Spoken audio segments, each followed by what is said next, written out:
लोहारीडीह का मामला एक नया मोड़ लिया है।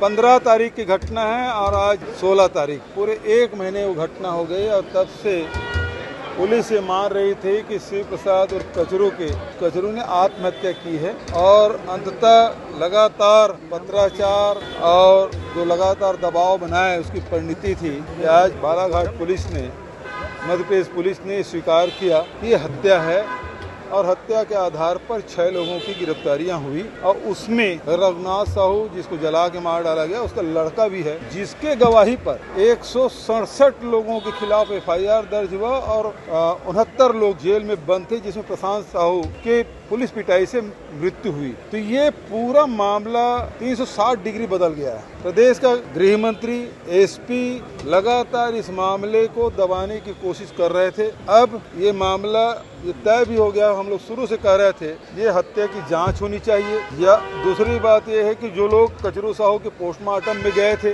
उसको भी जेल में डाल दिया गया है। तो फिर से री इन्वेस्टिगेशन की बात हम लोग कर रहे थे और अब स्थिति ये है कि वहाँ के SP, तत्कालीन SP, वहाँ के विधायक और अभी वर्तमान में गृह मंत्री, उसकी सारी भूमिका है वो संदिग्ध है। ऐसे में हाई कोर्ट के निगरानी में ये सारी जांच होनी चाहिए। सरकार को ये फैसला लेना चाहिए क्योंकि अब इनके अधिकार क्षेत्र में रहा नहीं, क्योंकि 167 एक हत्यारे के कथन पर 167 लोगों को ये सरकार फांसी की सजा दिलानी चाहती है। तो इतने लोगों की जान, 3 तो गए, अब 167 लोग, उसमें बहुत सारे निरपराध, उसमें से हो सकता है कुछ लोग रघुनाथ साहू के हत्या में शामिल हैं, उसकी सही जांच होनी चाहिए। लेकिन निरपराध लोगों को, जो रघुनाथ साहू का लड़का जो खुद अपराधी दिनेश, उसके कथन के आधार पर आप 167 लोगों को आरोपी बना दें। उसमें भी नया जो कानून बना है मॉब लिंचिंग का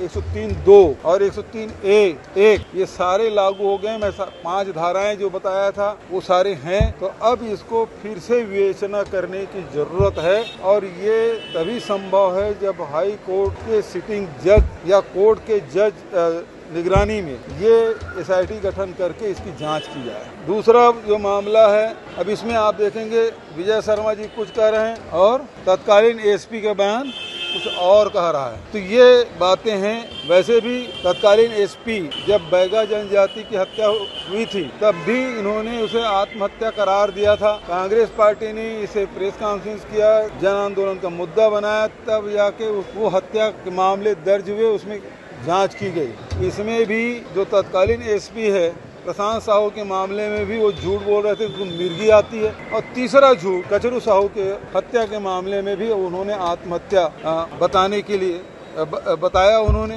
तो गृह मंत्री के बयान कुछ और है आज और उसके बयान कुछ और है। देर रात में जाते हैं गृह मंत्री जी, चाहे वो बलौदा बाजार जाए देर रात में, चाहे देर रात जाए लोहारीडीह, और कचरू साहू की लड़की को खूब धमकाया, मीडिया के सामने खूब बात करती हो। वो लड़की की हिम्मत की दाद देनी पड़ेगी जो दोनों DG को, छत्तीसगढ़ और मध्य प्रदेश की DG को पत्र भी लिखा, बिलासपुर हाई कोर्ट भी गई और जबलपुर हाई कोर्ट भी वो गई। और उसी के चलते 1 महीने बाद मध्य प्रदेश की पुलिस आज उन्होंने गिरफ्तार किया है।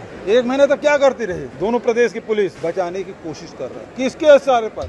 ये जांच कोई पुलिस नहीं कर सकती। इसलिए ये कौन है, यहाँ के गृह मंत्री हैं कि कोई और है, ये तभी होगा जब हाई कोर्ट के देखरेख में जांच होगी।